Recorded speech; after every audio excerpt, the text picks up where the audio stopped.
Good morning, friends. Ooh, I should turn my volume up. It's Eden here, and I'm ready for our Q and A. So I don't know if anyone's going to jump on. It looks like no one's on right now.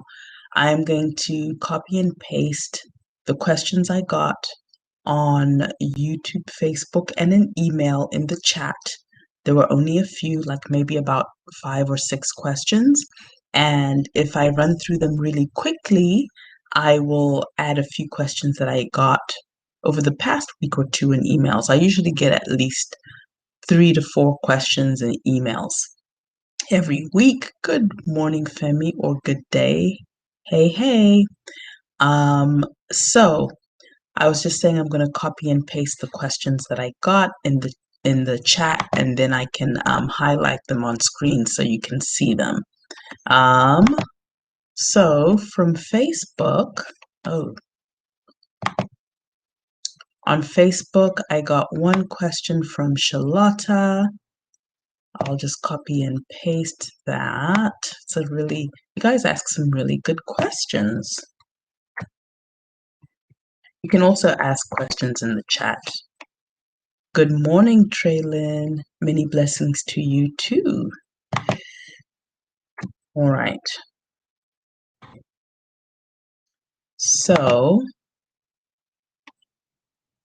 the question is, can you add caffeine or coffee to hair oil? Yes, you can.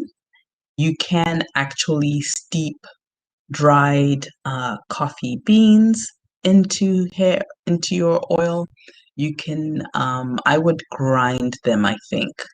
Yeah, I would grind them, not too fine, not like, espresso fine, but just like a coarse grind of the coffee beans and just put a little bit in there. I don't know that I'd put too much because coffee tends to be a little bit astringent and sort of drying. Think about when we use coffee in beauty products, it's usually to tighten the skin, and it does that by kind of sucking the water out so you're not so puffy, right? So I don't think coffee is the best choice for adding caffeine. I think green tea and yerba mate are the best choice for adding caffeine to a hair oil. Reason being, green tea is full of antioxidants, just full. It has polyphenols and I think other things that really will help to keep the scalp young. Um, and it kind of feels soft in the hair. It doesn't feel as astringent as maybe something like coffee would. So I would go with green tea for that reason. Yerba mate is another beautiful choice. And I would go with the green yerba mate, not the like traditional smoked yerba mate. And it's going to have even the smoked has lots of antioxidants. But I think for a hair oil, because you're not going for the flavor of it, you might as well go for the green because it's going to be less processed. And that has lots and lots of um, vitamins and minerals. It definitely has caffeine, less than coffee, of course, much like green tea. But there's caffeine in there, which is why people drink it a lot as a coffee substitute. Um, Matter of fact, I should go back to that. I've become a little bit too much of a coffee girl for my liking. And yeah, it's going to stimulate that circulation and it's going to mineralize the hair and leave antioxidants. So I don't always think that coffee is the best choice. And if you are going to do coffee, I would do coffee oil. So you can get green coffee oil, I believe. Um, some places that sell, bulk oils, bulk carrier oils might sell a green coffee, right? Or just like a coffee seed oil. I would do that, right? There may be a coffee essential oil. I just think that it will impart a coffee aroma to your product. So, you know, way, way, way back in my 20s, um, I spent about I don't know, maybe like a year as a barista. And when I'd go home, my whole everything would smell like coffee. My shirt, my pants, my undergarments, even my hair would smell like coffee, right? After being in there. So coffee is a really lovely aroma to walk into a room and you smell coffee. You pick up your cup and you smell coffee. But I don't know if people want coffee in their hair smelling that way.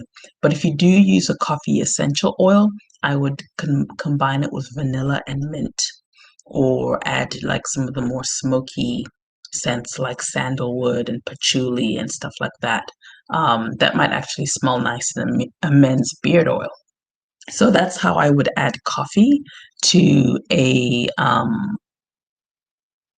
what's it called? To a hair oil. That's how I would add coffee to a hair oil. Um,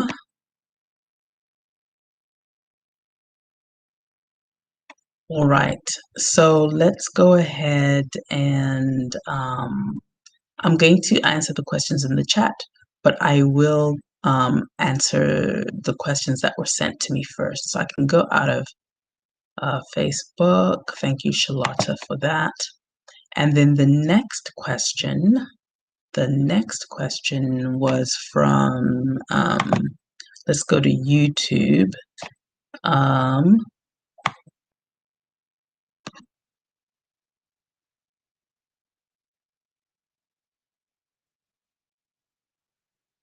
don't know if this will copy that. Let's see.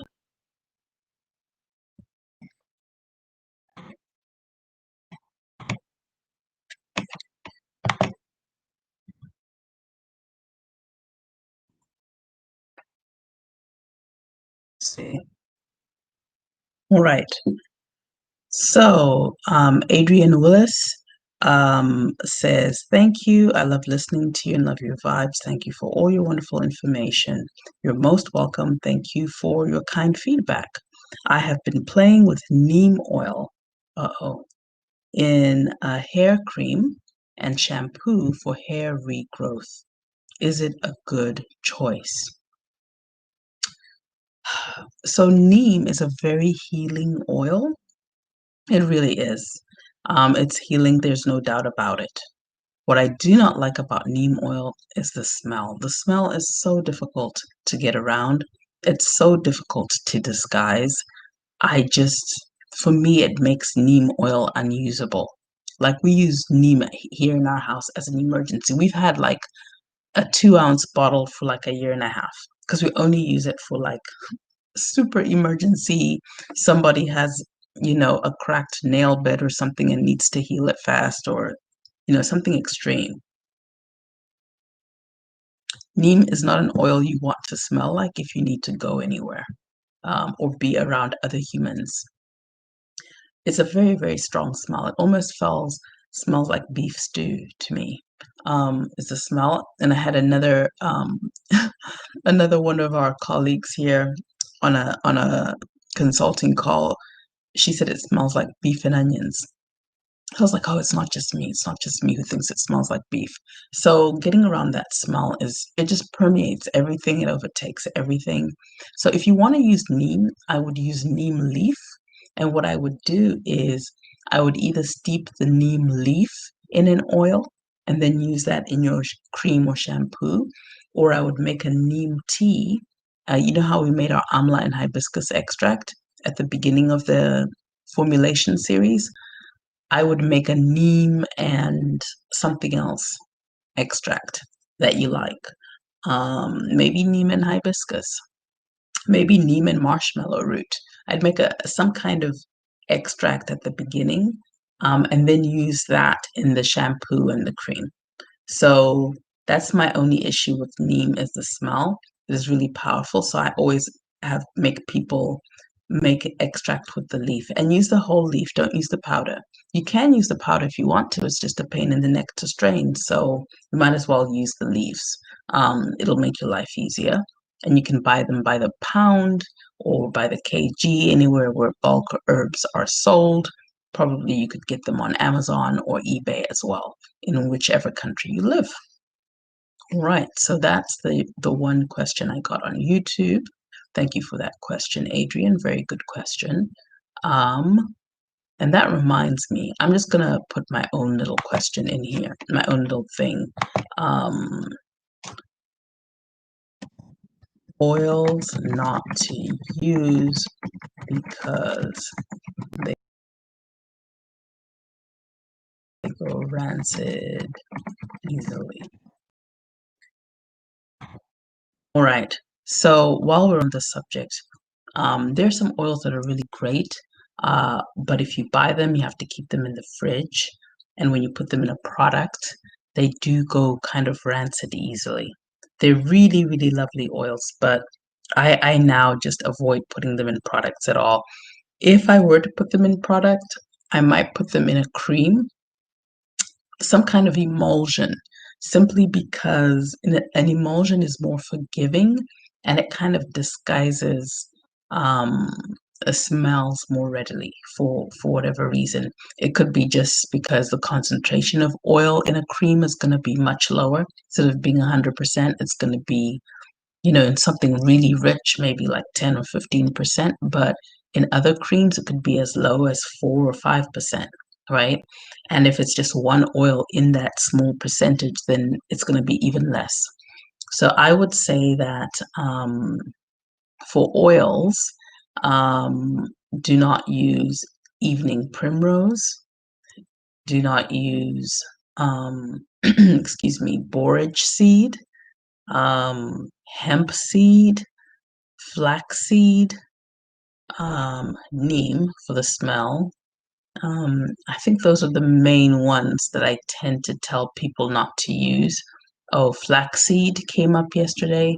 I mean, think about it. When you buy flaxseed oil in the health food store, they have it in the refrigerated section, you know? So just kind of be thinking about things like that.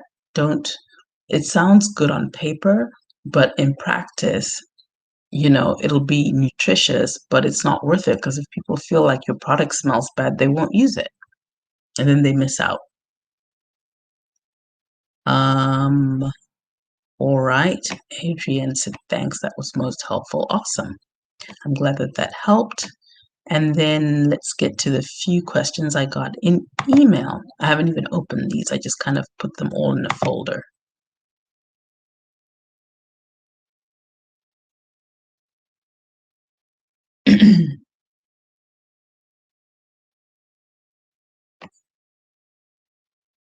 Okay, so that's a question. She's actually asking for a link to something, so we won't do that question. Um, how do I go back? You just go, okay, I can just go back this way. All right. Um,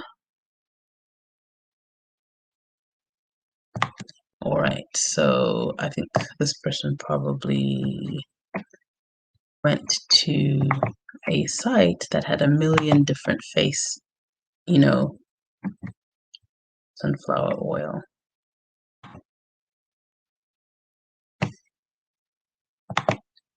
All right, so I want to say this was Dolapo. Thank you for your question, Dolapo. Um, I want to infuse my herbs. I want to use sunflower oil. I'm not sure which one. Is there a specific or any organic sunflower oil? I would say any organic sunflower oil will do. Um, or you can use a conventional one if you like.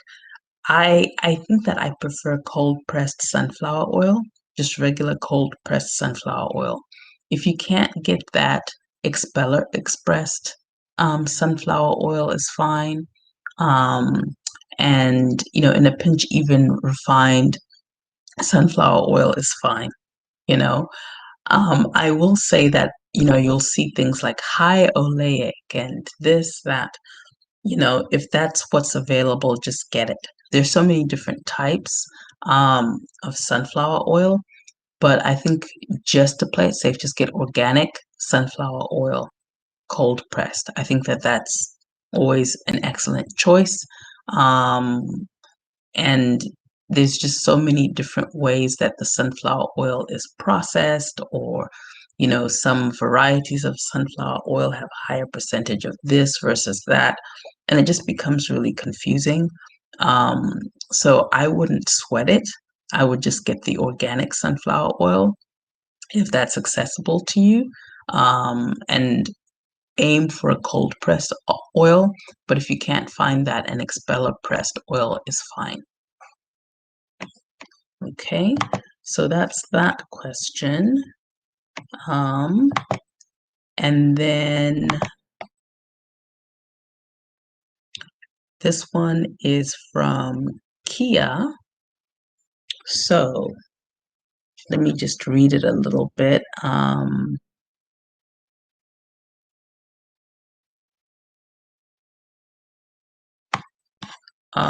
Okay. Yes, this is an excellent question. This is a question that I think will end confusion for a lot of people. So thank you for this question, Kia.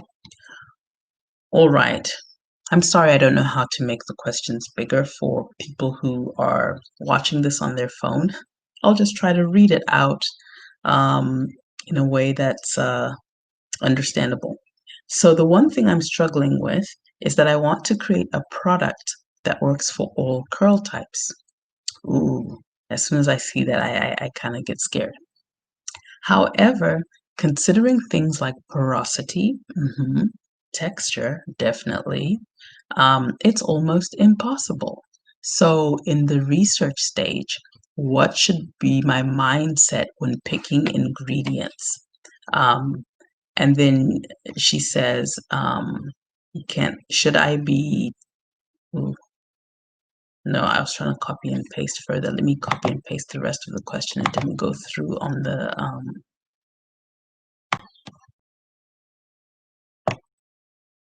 let's see if I do this, if it'll go through. So that,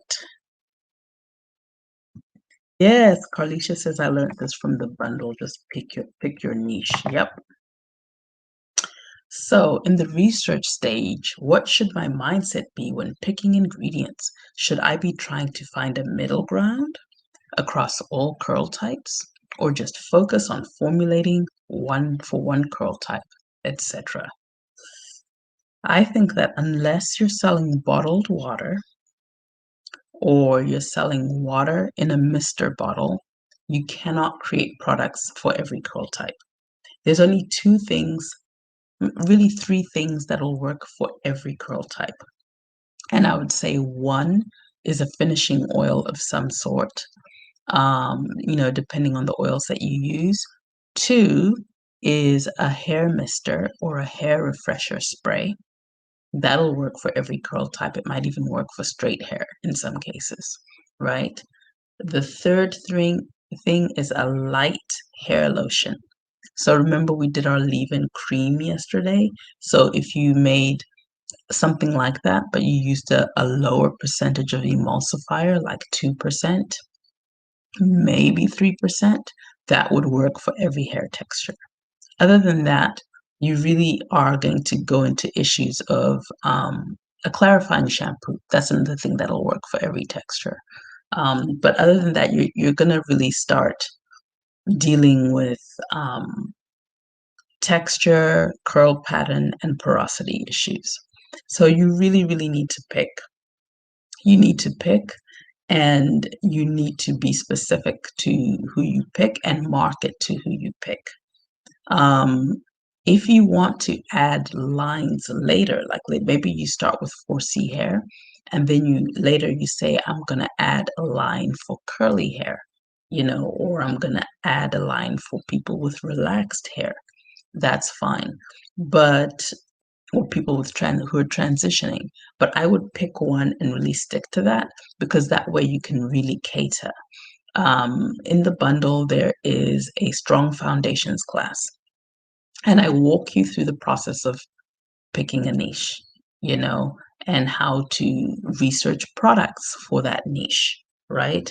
How to research products that work for that niche based on reviews from the public, and massive reviews from the public, not just one or two, right? From YouTube tutorials and so forth. So that's what you want to do when you're researching for, and then once you kind of figure out which products are working for these people, which regimen are working for these people, you can see how that would be difficult to do for multiple, curl types. But if you pick one curl type and you research what things are working for this curl type, then you can start to look at ingredients that are present in there, you know. Armed with what you know about formulation, you can start to see the common ingredients, and then you can start to play around. And the more specific you get, the more likely you are to even get things like free help, because now your questions are very specific. If someone emails me and they say, how do they start a hair care line? I'll just refer them to my YouTube channel, because that's such a general question. Like, we could spend 5 hours on that question. You know what I mean? But if you say, hey, I'm making a leave-in cream for 4C hair, and it feels really sticky in the hair and I'm not really sure what I'm doing wrong, I'll be like, okay, just send me a screenshot of the ingredients you're using, or just list them really quick. And at a glance, I can see that's a 3-minute email for me. I'm happy to help you with that for free, you know? But when it's a really general question, and the more general you get, the more in the weeds you get, the more confused you get, it'll take you off to a slow start. Or if you do start and launch, you just have a slow start. Your marketing is all confused. And even things like lists, there are people who sell vendor lists, this and that. Those lists are only useful to you once you've chosen your niche, because then you know how to look for the products in the list. Then you know how to research what bulk bases are going to work for you. So don't do every curl type, and don't feel like you're missing out on money by catering to every curl type. You're not. You're missing out on money by not focusing in on one area.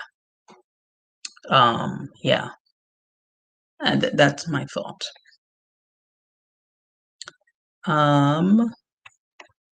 So I think that was the last of the email questions. So let's get to the questions right here in the chat.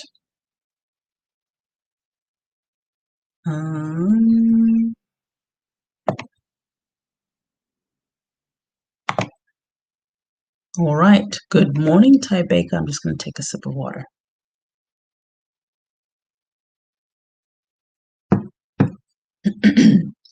So, good morning.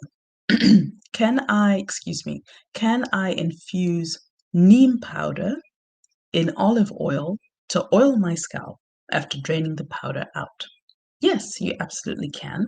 And I'll give you some tips for draining a powder out, because a powder is difficult, just in case you missed extracts day. So this is what you want to do, Ty. I would prefer that you get neem leaves, because I addressed the neem situation earlier. But if you use neem powder, you want to fill the jar about a quarter to a third of the way with your powder, and then top the rest of the jar with olive oil.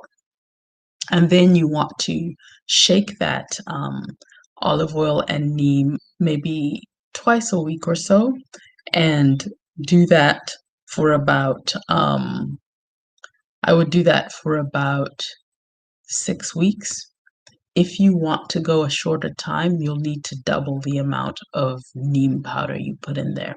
So make the jar half to 2/3 full if you want to shorten the time, and then you could go as, little as 3 weeks. But then you're wasting more neem powder. So you might as well just be patient and do the 6 weeks. Yeah, and so then you're gonna, pour it through. I would get a paint strainer bag, a mesh bag. Don't use cheesecloth, it's a pain in the neck. And you can't really reuse it after you've done the neem thing. So I would get a paint strainer bag. You can get them anywhere where paint is sold, like at a paint store, like a Sherman-Williams or something like that if you're in the States, or whatever the paint store company is in your country. Or you can go to a place like a hardware store. They usually have a paint section. So where they sell, 5-gallon buckets and brushes and of course paint. And in that section, you'll see these nylon mesh bags called paint strainer bags. I've also seen them on Amazon. In Amazon, they don't sell them individually, they sell them in a pack. So, like 25 for $25 or something like that. If you go to a paint store, you'll be buying one for $2 or $3 each. What I like about them is that it's a fine mesh. You can reuse it, and you would just kind of wash it with soap and water, maybe soak it in a very dilute bleach solution or in a dilute OxyClean or OxyBright solution or hydrogen peroxide solution, if you're wanting to be more eco. Um, yeah, I would use that. And when you use that, my advice is turn it inside out so that the seam is on the outside of the bag. That way, less powder gets stuck in the seam. It's easier to wash. My second bit of advice is once you've strained it, some of the powder is going to go through. So what you want to do is let the jar sit um, for anywhere from 4 hours to a day. And then the next day, you're going to take a clean jar, you're going to take a new jar, and this is your oil, right? So the powder that came through is going to have settled at the bottom. So you're going to slowly pour the oil off that's on the top into the new jar, leaving the powder behind in the old jar. And also make sure that everything is squeaky clean and dry, dry, dry as a bone. Because if you introduce even a drop of water into it, because people will be like, I need to wash my jar, I need to wash my brand new jars. If you're going to be washing jars that already come sterilized from the manufacturer, then you need to do it the day before and have it completely dry. Don't be doing it on that same morning. That's always really scary. I think that's how some people make mistakes. So hopefully that helped you, Ty, and helped someone else who's I'll just show this comment. Um, Carlicia said, I learned this from the bundle, pick your niche. Yes, pick your niche.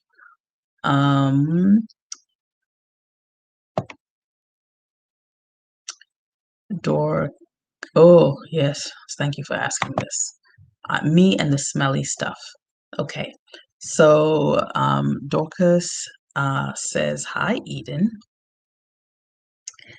These series are just too informative, really loving them. Awesome. I'm so glad to hear that. Of late, there has been a lot of hyper concerning fenugreek seeds. How good is it? Yes, there is a lot of hype with the fenugreek seeds, and it is really, really good. It's moisturizing, it does grow hair, it does all the things they promise it's going to do. But it smells so bad. It smells like curry. It smells like curry. It really does.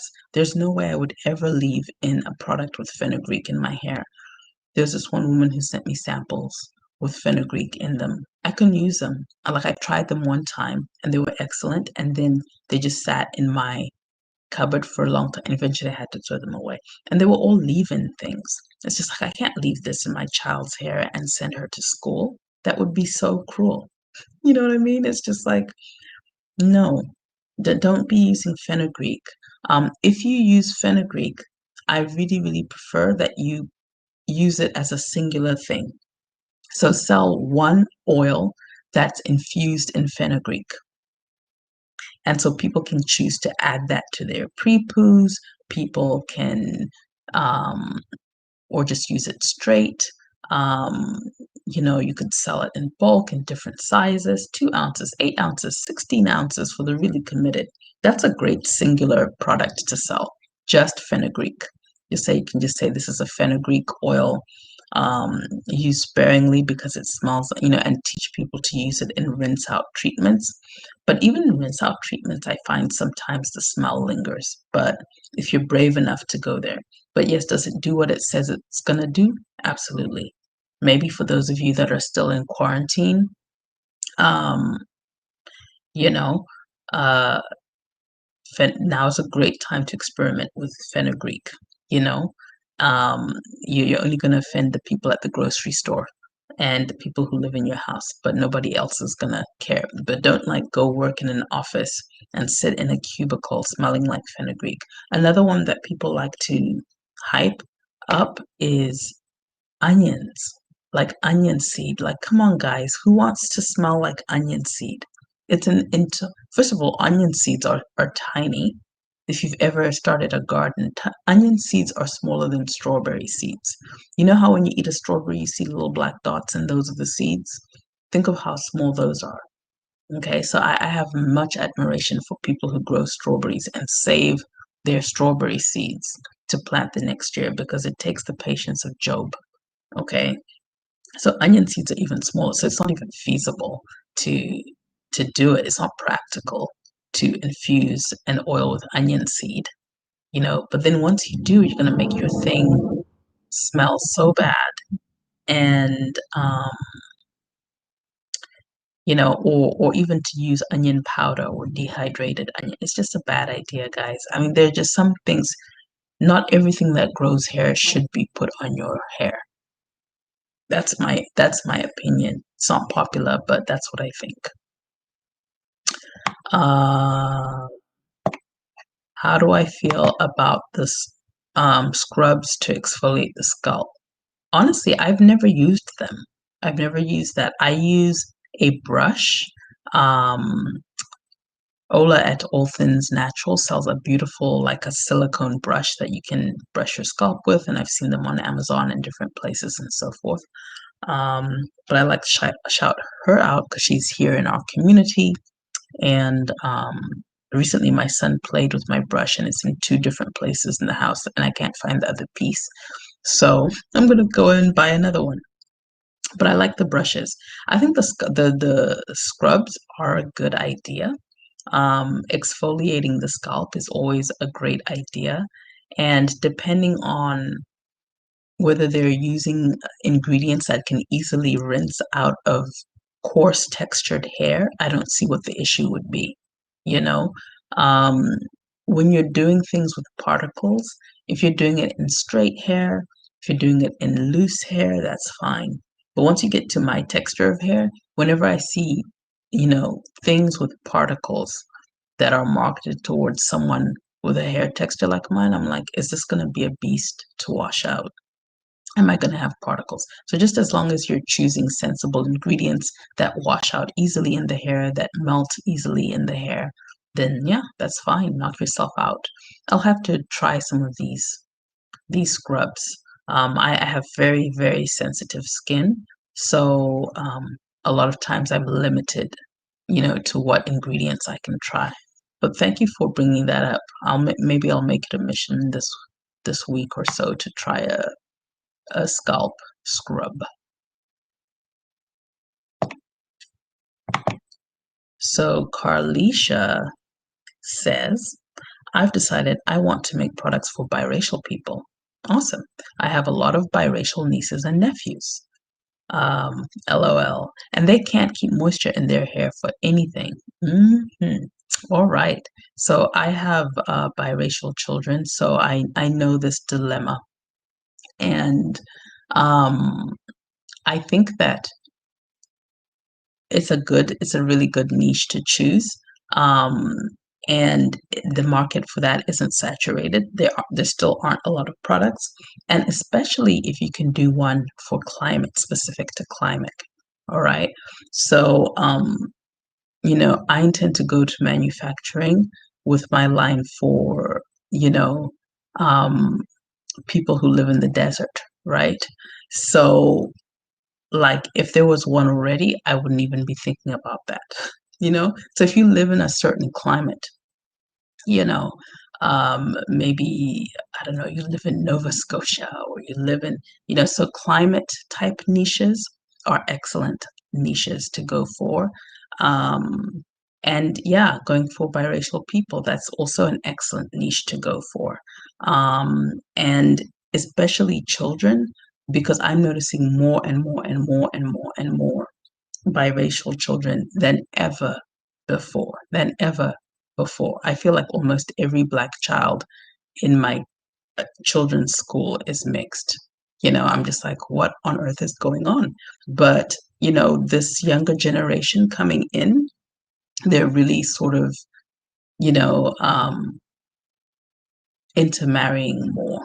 Like it feels like boundaries are dissolving more. And so that's a real cultural phenomenon that your brand can grow because those kids are going to grow up, and become adults and tweens and so forth who will use your products. Um, I think that one key that I find is helpful is layering with oil for that particular texture of hair. Um, and yes, not all biracial hair is the same, but there are very few biracial people who have 4C hair. You know, most of them will, with coarser hair textures, might have like a 4A, maybe a 4B, but usually if it's a 4B, it's usually because they haven't figured out how to hydrate their hair sufficiently to understand their real curl texture. But most of them are gonna be like my daughter's a 4A with a little bit of 3C, and my son is a 3B with a little bit of 3C, right? So, and they're from the same mother and same father, but for both of them, oil is key, and layering oil into the washing process. So I find an oil rinse is really essential, um, on most washes. And then also doing the liquid oil cream method or the liquid cream oil method. The liquid oil and then cream works best for my children. It makes their moisture lock in for a longer time. So, just kind of play with that. But I think that that's something to really focus on.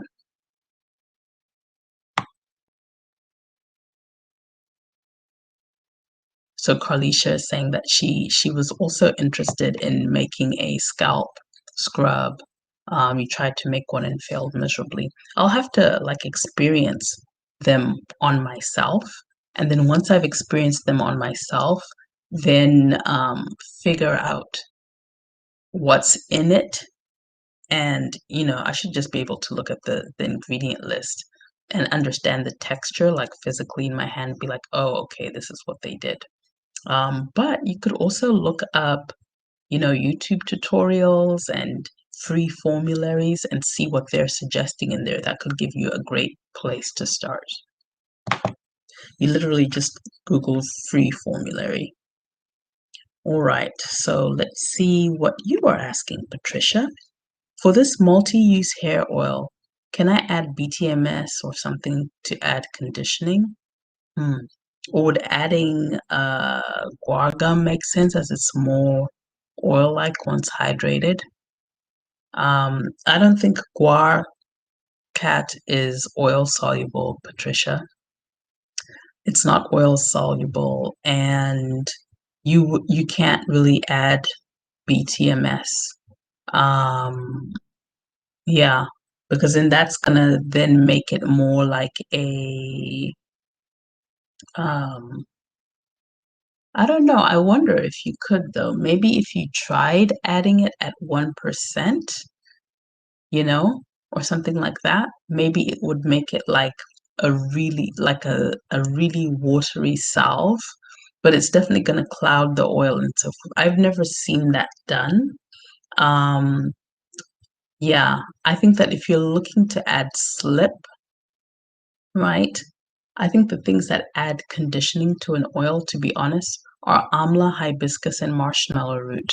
Those things at prickly pear can also help, but I and aloe vera, right? So if you add anything that's kind of like succulent, like any of the sort of cactusy type of plants, aloe, prickly pear. I think those are the main ones that are available. But if you come across another dried cactus that's in your area, right, by all means experiment with that. Any of the seaweeds could probably work. So if you got a sea kelp oil, an algae oil, um, wakame oil. You can make your own too if you buy the seaweed in bulk. That seems like it would give like that sort of conditioned, slippery feel. Marshmallow root infused in oil definitely gives like a slip and, just like a squishiness that's divine. Amla and hibiscus. Those are the main, I would say, six that you would use to create more conditioning in your oil, you know. Um, I wouldn't be adding other things. But if you add anything, look for something that's oil soluble, you know. Yeah, I would not go the BTMS route.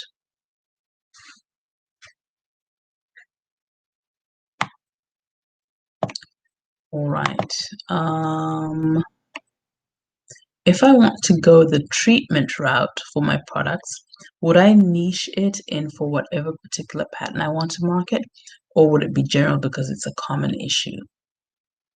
Treatment, okay, now that's a really great question because treatment is easier to go general for. And the reason is because you rinse it out. When you wash anything out, it's forgiving. I had this roommate years ago, pre-marriage, um, and she she was like probably in her 50s, at the time. And her hair had started to thin. She was white and she had curly hair, beautiful curly hair, and her hair used to be pretty voluminous, right? And then as she was getting older, she started to notice that her hair was starting to thin a little bit, or she felt like she was losing hair, it was getting thin, and she started doing these castor oil packs. And I was just thinking, castor oil, that's going to be so heavy on your hair. But she'd do these castor oil packs. I'd come home from work and she'd be sitting with her castor oil pack. I'd be like, okay. And then she would just shampoo it out and her hair would look great. It looked completely normal. So I think that when you make any sort of a treatment, like if you're going for intense treatments, which is actually a wonderful niche idea, where you just do treatments, like say, this is a treatment for hydration, this is a treatment for an itchy scalp, this is a treatment for, you know, um, breakage, this is, um, that would be fun. So I think that when you do a treatment product, you have a lot more leeway to play, Dee Dee. Um, I think a treatment would be a lot more forgiving. You still might have to take into account texture for certain things, but yeah, treatments are going to be definitely more forgiving. Um, Ty says, thanks a million. You are a blessing. Thank you, Ty. You are a blessing as well. Um, Jan Unstoppable says, hi. Hi, Jan. Or is it Yan Yan? I'm not quite sure. Cynthia says, great information. You're welcome. Um, Dee Dee says, hello, when is your next class that covers the basics and having a foundation on hair products? Thanks in advance. Next class that covers the basics. Well, you guys will have to tell me whether you want me to continue with this series or not, or if you just want me to come on live on a more regular basis. This seems to feel easier for me. I'm sorry that I've really dropped off the content train. It's been really difficult with this pandemic. Like many of you who are parents, I am now a teacher and a headmistress, and yeah, it's been interesting, but I literally had 40 hours of work time just snatched, right? And it's been going on forever, like since March. So all I've had time to do is just take care of existing and new clients, and that's kept me busy. But this live stream is easy for me because I don't have to really edit much. I just show up and I talk to you guys, and you guys seem to be engaged. So if you want me to continue, just let me know. Maybe I'll do a poll or something on YouTube and Facebook, and you can say yes, continue, no, don't continue. And then in the comments, if you have specific topics or specific products to cover, I can do that. And then what I'll do is I'll leave them up for a while, and then I'll take them down and put them in the bundle. Um, But next year I want to focus on skincare now that I've done all the classes for the bundle. Um, so I'll be doing a lot more skincare type of stuff, but of course the hair care will still be available for you, and I will still talk about it as it comes up.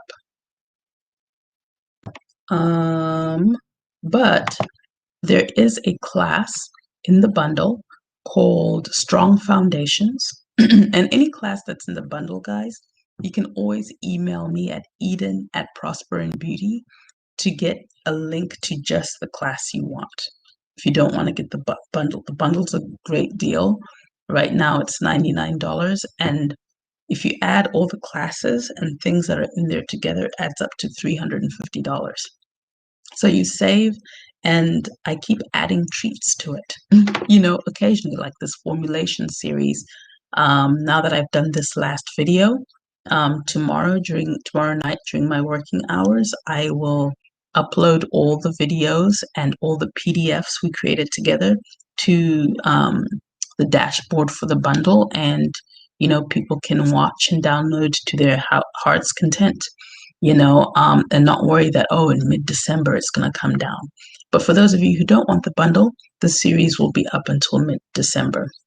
But Strong Foundations, basically, I walk you through, everything, like, pick a niche. This is how you start to understand ingredients.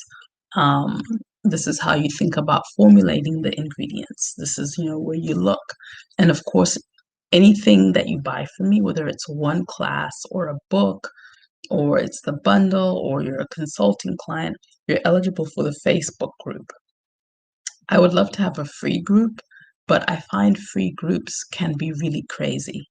And I just don't have the time or energy to monitor that. I find that my group is small.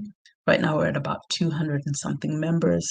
It's sweet. Everyone is very helpful. It's because everyone who's in there has a heart to be in there. They're serious about actually investing in themselves, whether they've paid $9 or $19, or whether they've paid me $1,000. It doesn't matter. They're serious, and the tone is very sort of helpful and congratulatory. It's not backbitey. It's not weird. So and also just seeing people create stuff encourages you to move forward, you know? So it's important to not isolate yourself. Whether you join my group or you join other free groups on YouTube, don't isolate yourself. Find a community, even befriend people in the comment section, you know, just find community. You're welcome, Dorcas. You're welcome, Carlisha. Jan Unstoppable says, I bought your ebook and shampoo mini. Awesome. Hi, Brandy. So nice to see you. Heather. Hi, Heather. I know that oils and butters generally don't need a preservative, but if I were to add one, what would it be? It would be phytoside elderberry. Phytoside elderberry. I know that you're in Australia. I'm not sure where you would get it in Australia, but I would just Google buy phytoside elderberry Australia. But if you can't get it in Australia, I have seen it at Lotion Crafter. I have seen it at Formulation Sample Shop. They were the first ones to carry it. And I've seen it at Making Cosmetics, but they might not call it phytoside elderberry. Just make sure you're getting an elderberry extract that's soluble in oil, okay? Because, you don't want to just buy elderberry extract and it's soluble in water, which then defeats the purpose, because now you're definitely going to create bacteria. But it's phytoside elderberry is the safest way to look for it, okay? Spelled like this. How do I get the Facebook link? DM me on this page to get the link to the Facebook group, Jan. So if you have bought anything from me ever at all and you never joined the Facebook group and you don't know how to join, you can either DM me on Facebook at Prosper in Beauty is my Facebook page. You can email me at eden@prosperinbeauty.com. You can, yeah, yeah. Anyway, just somehow it has to be a DM or an email because I want to put the link in a public place and then have tons of people try to join the group, and then I have to message each one of them to, and also if you DM or message me, and let's just say your Facebook name is Dominate the World, you know, I'm pretty sure you didn't sign up under the name Dominate the World. So just kind of give me the email that you signed up with, or your actual name that you signed up with, so I can find you more easily. But usually um, I remember names so I can tell. But sometimes people use names that are very different from what they signed up with, or their husband signs up for them, right? And then I'm just like, I have a George Tyson, but and maybe your name is, I don't know, Emily Mackenzie's, you don't have the same last name. It's like, how would I know? So, you know, but yeah, I usually add people within 24 hours, usually within hours, but for sure within 24 hours or so, I'll add you. All right. Lindsay says, thank you so much. You're most welcome, Lindsay. Thank you. Thank you very much. All right. And someone had asked about the bundle. So let me just link it here. Um, let's link it here. Right. And yeah. Oh, wait, I should show it. There we go. That's the link to the bundle. I will put it in the description of the YouTube when I upload it to YouTube later on today. Restream, for some reason, is not uploading my lives to YouTube. It just streams them there, but then it doesn't upload it. So I'm still learning this new platform. Facebook seems to leave the replay up, so I don't have to worry about that. I'll just go back and put the hair bundle in the comments. And the hair bundle is always there on my cover photo. If you click my cover photo on Facebook, on the Prosper and Beauty page, in the description or in the caption, there's a link to the hair bundle. And I don't want to create false emergencies for people and say, oh, the hair bundle is going away by Christmas, got to get it by. I'm not going to do any of that. This is just my indefinite. It's always going to be there. It's always going to be this price. Um, you know, I'm probably not going to raise the price. I just want everyone who wants to create something to have an avenue to do so. And also why the individual classes in there will always be like a lower cost. So, if you can't get it now, don't fret. You can just get it later. You're most welcome, Nicole. Thank you so much. All right. So it doesn't look like there are any more questions. I think I somehow stopped the thing where last time Restream kept sending me the same messages over and over again, but doesn't seem to be doing that today. You all seem to be fresh out of questions. Yeah, thank you so much for joining me this early on a Saturday morning for those of you that are in the States. And happy afternoon to those of you that are, in Europe and Africa, and good night for those of you in Australia. Okay, have a wonderful, wonderful, the email address is going to be Eden at Prosper and Beauty. At Prosper and Beauty.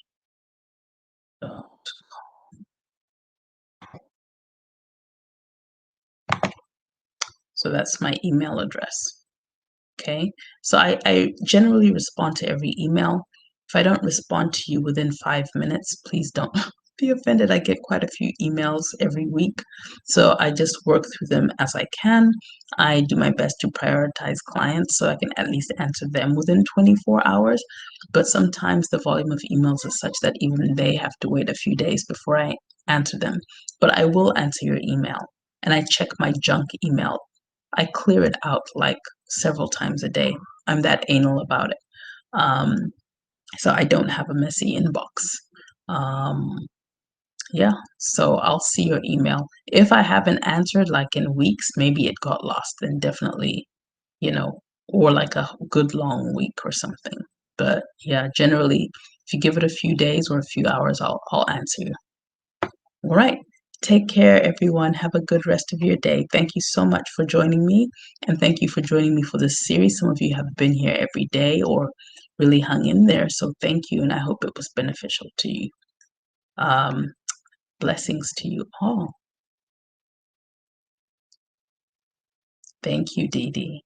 You too.